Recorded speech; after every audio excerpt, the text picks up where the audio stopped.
Assalamualaikum warahmatullahi wabarakatuh. Selamat pagi. Sebelum memulai kegiatan pembelajaran pada hari ini, alangkah baiknya kita berdoa menurut agama dan kepercayaan masing-masing. Berdoa dimulai.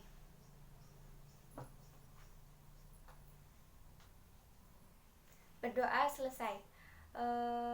Jangan lupa untuk tetap mematuhi protokol kesehatan agar kita semua terhindar dari virus-virus yang mengancam. Kemudian kita absen terlebih dahulu. Yang pertama Alvina, Ana, Azka, Bayu, Farah, Kamalia, Naila, Zahra, Zaina, Zulaiha. Ya, semuanya hadir ya. Mari kita nyanyikan lagu Indonesia Raya bersama-sama dulu. Silahkan Farah untuk memimpin. Terima kasih kepada Farah yang sudah memimpin menyanyikan lagu Indonesia Raya. Kemudian pada hari ini kita akan belajar mengenai organ pencernaan hewan dan manusia. Untuk tujuan pembelajaran hari ini, mengamati gambar iklan yang disajikan siswa, mampu mengidentifikasi kata kunci pada iklan media cetak, menuliskan hasil pengamatan terhadap iklan media cetak dalam bentuk peta pikiran siswa, mampu melaporkan hasil pengamatannya. Mencermati teks bacaan yang disajikan, siswa mampu menemukan informasi tentang organ-organ pencernaan hewan. Berdiskusi dan mencari informasi dalam kelompok siswa, mampu menjelaskan organ-organ pencernaan hewan dan fungsinya. Untuk kompetensi dasarnya, bahasa Indonesia menganalisis informasi yang disampaikan paparan iklan dari media cetak atau elektronik, memeragakan kembali informasi yang disampaikan paparan iklan dari media cetak atau elektronik dengan bantuan lisan, tulisan, dan visual. Kemudian untuk kompetensi dasar IPA-nya menjelaskan organ pencernaan dan fungsinya pada hewan dan manusia, serta memelihara kesehatan organ pencernaan manusia. Kemudian menyajikan karya tentang konsep organ dan fungsi pencernaan pada hewan atau manusia. Nah, selanjutnya silahkan nanti Ibu akan memperlihatkan sebuah gambar organ pencernaan hewan.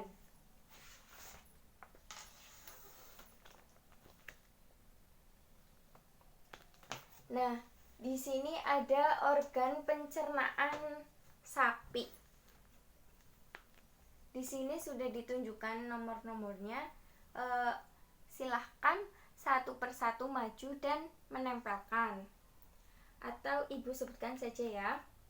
Kira-kira itu untuk nomor 1 namanya apa? Nah, benar sekali Alvina, nomor 1 itu namanya usus halus. Kita tempelkan dulu ya.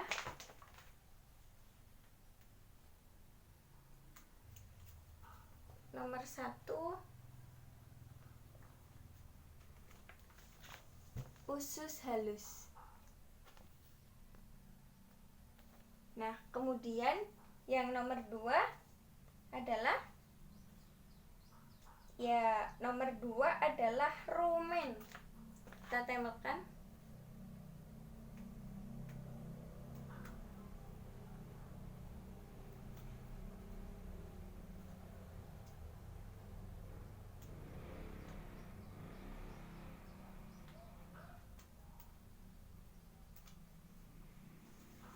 Nomor 2 adalah rumen. Ini nomor 2.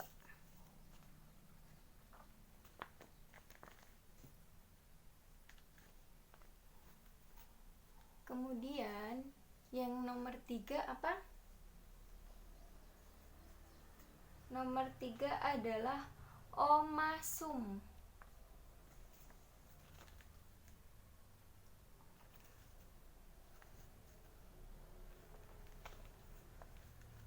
Untuk nomor 4 adalah esofagus.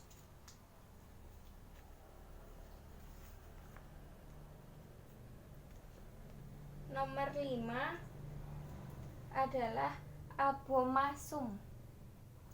Mana nomor 5?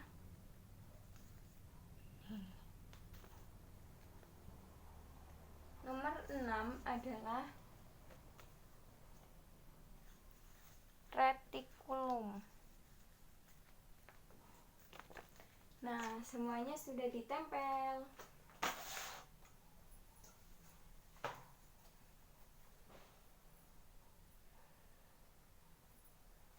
Nah, sekarang Ibu mau bertanya, apa yang kalian ketahui tentang organ pencernaan?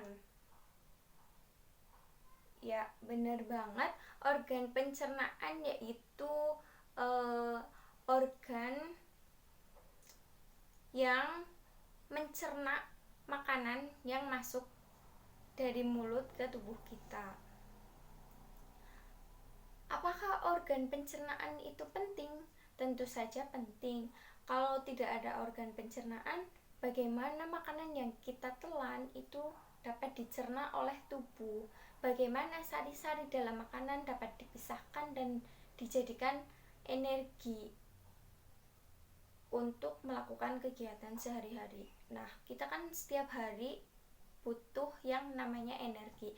Nah, energi itu didapatkan dari makanan yang sudah dicerna, kemudian dipisahkan antara sisa-sisa makanan dan sarinya. Nah, sari makanan ini yang nanti menjadi energi. Kemudian, apakah organ pencernaan manusia dan hewan itu sama? Tentu saja berbeda. Organ pencernaan manusia dan hewan itu sangat berbeda. Kemudian di sini Ibu akan menjelaskan tentang tadi yang kalian sudah menyebutkan. Nah, tadi itu nomor 1 usus halus.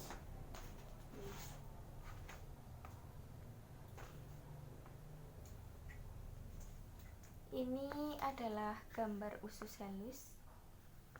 Ini. Ya. Usus halus atau usus halus adalah pencernaan yang berfungsi menyerap sari-sari makanan yang telah diproses di dalam lambung, kemudian sari makanan diedarkan ke seluruh tubuh dan diubah menjadi energi. Kita mungkin ulangi dari awal ya, nanti Ibu jelaskan dari awal sini. Jadi pertama itu makanan masuk dari mulut, kemudian ke esofagus. Nah, esofagus ini disebut juga kerongkongan. Kerongkongan yaitu jalur penghubung antara rongga mulut dengan lambung. Makanan hanya melalui esofagus tanpa melalui proses apapun. Hal ini karena kerongkongan sapi sangat pendek, tetapi mampu melebar untuk menyesuaikan ukuran dan tekstur makanan. Kalau pada manusia itu di kerongkongan terdapat gerak peristaltik, yaitu mendorong makanan sehingga makanan bisa masuk ke dalam. Kalau pada sapi itu disebut esofagus. Nah, esofagus, di dalam esofagus ini tidak ada proses apapun. Kemudian ada rumen atau perut besar. Nah, perut besar ini tempat menyimpan sementara makanan yang sudah ditelan dan membantu menguraikan makanan.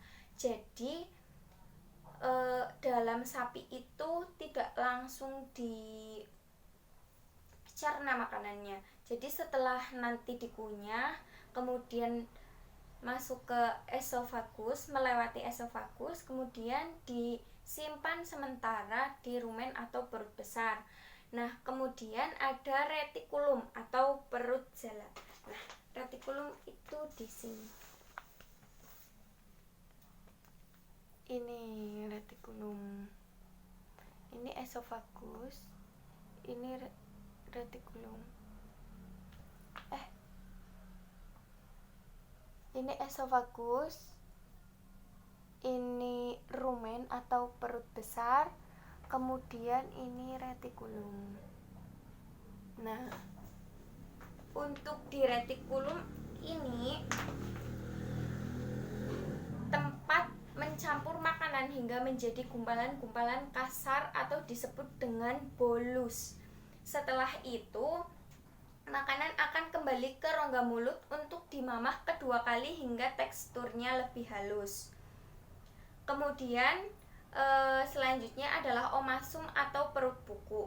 Omasum ini membantu proses menghaluskan makanan secara kimiawi yang dibantu oleh kelenjar enzim dan mengurangi kadar air. Kemudian selanjutnya ada abomasum atau perut masam. Fungsinya mencerna gumpalan makanan melalui enzim asam klorida dan sebagai desinfektan bagi bakteri jahat yang masuk bersama makanan. Kemudian ada usus halus. Nah, usus halus ini yang berfungsi menyerap sari-sari makanan yang telah diproses di dalam lambung. Kemudian sari makanan diedarkan ke seluruh tubuh dan diubah menjadi energi.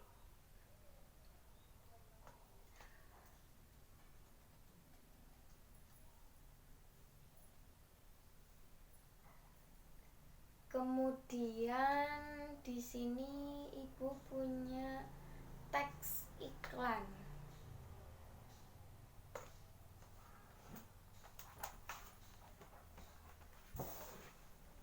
Bisa dilihat ini iklan apa?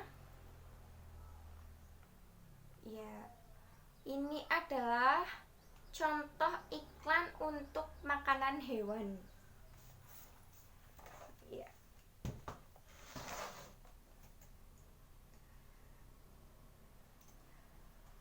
Iklan itu apa sih?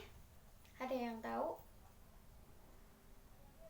Nah, jadi iklan itu adalah proses komunikasi yang memiliki kekuatan yang sangat penting sebagai alat pemasaran yang sangat membantu dalam menjual barang, memberikan layanan dan gagasan melalui saluran tertentu dalam bentuk informasi persuasif. Jadi, gunanya iklan itu untuk apa sih? Ketika kita menjual sesuatu, menjual barang, menjual makanan, kita bisa mempromosikan. Nah, iklan itu seperti wujud dari promosi. Jadi agar apa yang kita jual, apa yang kita tawarkan kepada orang itu akan lebih menarik sehingga orang-orang akan tertarik untuk membeli. Kemudian tujuan iklan. Tujuan iklan adalah memberi informasi. Di dalam iklan pasti ada informasi yang bisa kita dapatkan. Misalkan yang tadi yang Ibu tunjukkan adalah iklan makanan kucing. Nah, kita bisa mengambil informasi dari iklan tersebut bahwa iklan tersebut adalah iklan tentang makanan kucing gitu. Kemudian tujuan iklan yang selanjutnya adalah membujuk. Membujuk di sini berarti iklan itu bertujuan untuk membujuk seseorang agar mau membeli barang atau jasa yang kita tawarkan. Kemudian mengingatkan. Nah, tujuan mengingatkan ini agar orang-orang itu ingat kita itu menjual produk apa. Misalkan menjual makanan kucing, berarti si A dia menjual makanan kucing. Jadi kalau sewaktu-waktu kita membutuhkan makanan kucing, kita ingat dia yang jual makanan kucing, jadi saya mau beli makanan kucing sama dia, begitu. Kemudian penambahan nilai. Penambahan nilai di sini agar lebih menarik begitu ya. Kemudian untuk mendampingi Mendampingi di sini itu kayak mendampingi informasi gitu. Selain memberikan informasi, ada juga manfaat-manfaat lain dari iklan. Kemudian jenis-jenis iklan. Yang pertama ada iklan pemberitahuan, itu seperti bentuknya pengumuman. Kemudian iklan penawaran. Iklan penawaran itu bentuknya seperti yang tadi dicontohkan, yaitu seperti iklan menawarkan makanan, menawarkan barang gitu. Menawarkan jasa juga bisa. Kemudian yang ketiga ada iklan layanan masyarakat. Seperti yang kita ketahui, biasanya di TV itu ada iklan BPJS. Nah, itu termasuk contoh iklan layanan masyarakat. Kemudian sekarang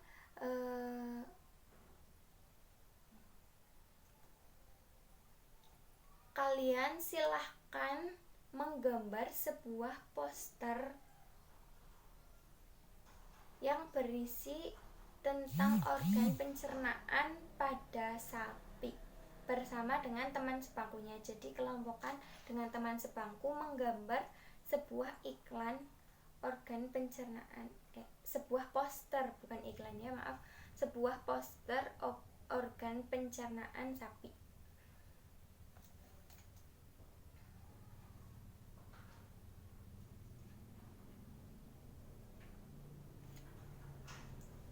Ya, karena waktunya sudah habis, sekarang mari kita kumpulkan dulu tugas kalian, dikumpulkan menjadi satu dulu ya. Kemudian dari pembelajaran hari ini, apa yang dapat kita ambil atau dapat kita simpulkan dari pembelajaran hari ini?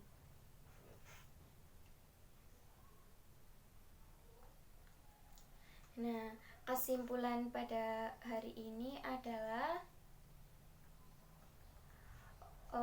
organ pencernaan yaitu organ yang berfungsi untuk mencerna makanan yang masuk ke tubuh kita sehingga dapat diubah menjadi energi yang berguna untuk kita agar kita dapat beraktivitas selama sehari-hari.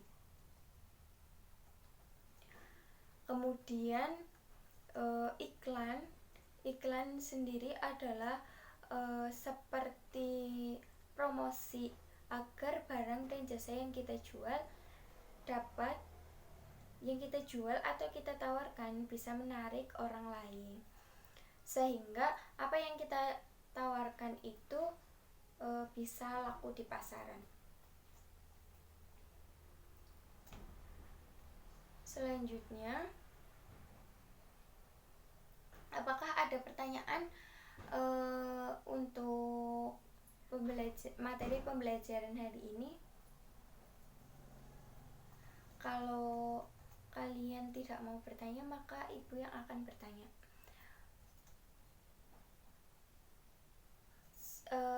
Siapa yang tahu apa itu esofagus? Tadi sudah dijelaskan ya, esofagus itu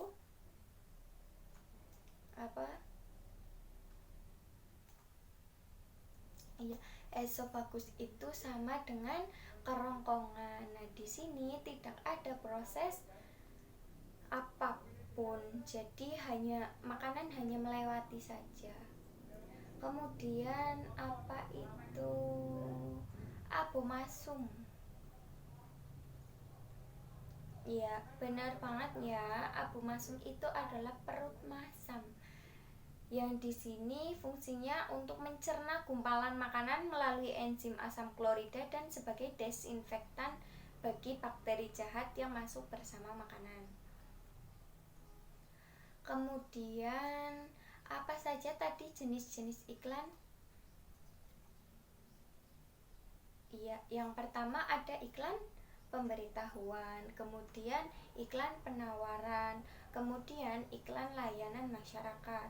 Nah, untuk contoh iklan pemberitahuan sendiri, contohnya apa? Seperti pengumuman. Misalnya pengumuman orang hilang, itu juga termasuk iklan. Kemudian yang kedua kan tadi ada iklan penawaran. Nah, contoh dari iklan penawaran ya seperti yang biasa kita jumpai di TV, misalkan menawarkan barang dan jasa begitu, seperti iklan makanan, iklan mie instan, iklan shampoo, iklan sabun, dan lain sebagainya. Kemudian layanan masyarakat, yaitu tadi contohnya adalah BPJS atau jaminan kesehatan gitu.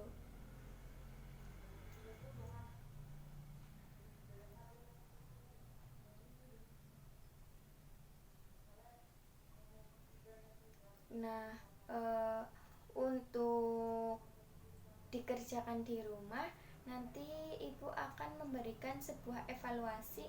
Silakan dikerjakan di rumah, nanti dibagi setelah pelajaran ditutup karena sudah ibu printkan ya.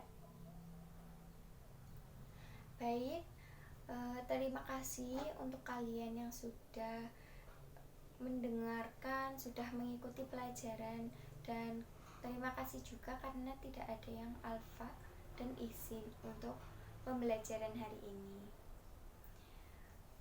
Marilah kita